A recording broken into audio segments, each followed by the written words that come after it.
Hoje, a gente vai mergulhar fundo numa estratégia central de Jesus. Uma que, sinceramente, muitas vezes a gente acaba deixando de lado com nosso foco em grandes eventos. Vamos descobrir por que o discipulado pessoal não era só mais uma atividade, mas era de fato a prioridade máxima dele. Para começar, olha só essa frase. Ela já coloca na mesa a atenção que a gente vai explorar aqui. A enorme diferença entre um ministério que foca em produzir eventos e um que foca em formar pessoas. Sabe qual é o resultado? Uma abordagem cria espectadores, a outra constrói um legado. E isso nos leva a um paradoxo bem comum hoje em dia. Muitas igrejas, às vezes sem nem perceber, acabam criando uma mentalidade de consumidor. As pessoas vão em busca de um produto de qualidade, a melhor música, a pregação mais impactante, e se não gostam, bom, procuram um outro lugar. A alternativa é completamente diferente. Uma igreja de trabalhadores, uma comunidade onde todo mundo entende que é um servo com uma missão. E aqui está o pulo do gato. A estratégia de Jesus era radicalmente diferente do que a gente imagina. Ele não estava buscando maior alcance imediato, sabe?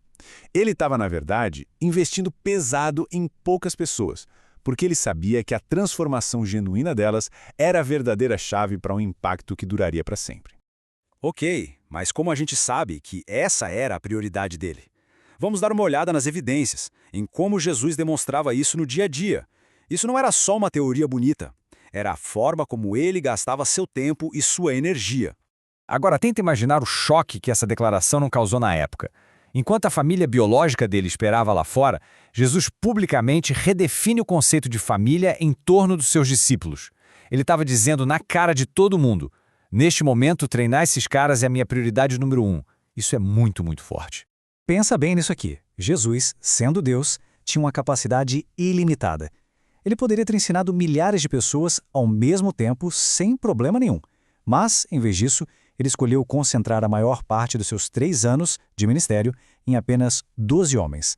Esse número não é um acaso, é pura estratégia. É foco total em vez de amplitude. E por que esse foco todo? Porque o discipulado era o plano de sucessão de Jesus. Se esse pequeno grupo não estivesse pronto, a história da cruz, nossa, poderia ter se perdido ali no primeiro século. Eles eram a garantia viva de que a mensagem ia continuar se espalhando por gerações e gerações. Tá, mas como era esse treinamento na prática? Definitivamente não era um programa de estudos formal, numa sala de aula. Era algo muito mais profundo, muito mais relacional. E olha, não vamos romantizar a coisa. O grupo que Jesus escolheu era, bem, imperfeito. Eles eram lentos para entender, viviam competindo entre si para ver quem era o maior e muitas vezes falhavam em momentos cruciais. Isso mostra, com todas as letras, a paciência e a dedicação que o verdadeiro discipulado exige. Não é sobre encontrar pessoas perfeitas, mas sobre se comprometer a formar pessoas reais. E aqui está a essência do método de Jesus. Ele elevou o nível do relacionamento. Naquela cultura, um mestre mantinha a distância dos seus alunos. Jesus fez exatamente o oposto. Ele os chamou de amigos, compartilhando tudo com eles. Foi essa intimidade que criou a confiança necessária para uma transformação de verdade. Existe um termo para isso: vida na vida. O ensino não acontecia só com palavras. Acontecia compartilhando refeições, caminhando juntos, orando e enfrentando crises lado a lado. Ensinar alguém a obedecer é muito mais profundo do que só transmitir informação, né? Exige demonstração, exemplo e um acompanhamento constante. Então vamos colocar lado a lado, de forma bem clara, essas duas filosofias de ministério. Qual é o resultado final de cada uma delas? O contraste é gritante. A pregação pública pode ter um impacto imediato, focado em passar informação e que acaba criando espectadores. É um evento. Já o discipulado pessoal, esse cria um impacto duradouro, porque o foco dele é na transformação. E o resultado são pessoas que podem discipular outras. Não é um evento, é um processo contínuo. E é essa a chave para o legado se multiplicar.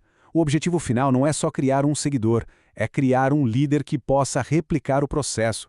É a diferença fundamental entre adição e multiplicação. Paulo treinou Timóteo, que treinou outros, que treinaram outros e assim por diante. É desse jeito que um movimento cresce de forma exponencial. Beleza, tudo isso é muito legal na teoria, mas e na prática? Por onde a gente começa? Vamos ver um plano bem prático e imediato. O começo não precisa ser um bicho de 7 cabeças, sabe? Não é sobre lançar um programa gigante. Começa pequeno. Primeiro, identifique uma ou duas pessoas que são fiéis e estão dispostas a aprender. Segundo, invista tempo de qualidade com elas, ensinando com o seu próprio exemplo.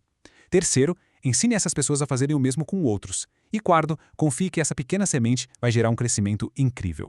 E para fechar, uma última palavra de incentivo. Às vezes, o medo de mudar ou de não fazer as coisas perfeitamente nos paralisa. Mas a verdade é que o discipulado é um processo de aprendizado para todo mundo envolvido. É muito melhor começar, mesmo que de forma imperfeita, do que nunca sair do lugar. Então, vamos terminar com essa reflexão. No fim das contas, o sucesso do ministério não vai ser medido pelo tamanho dos eventos ou pela quantidade de pessoas sentadas nos bancos, mas sim pela profundidade da transformação na vida daqueles em que a gente investe. Quem está sendo preparado para continuar o trabalho? Essa é a pergunta que define um legado.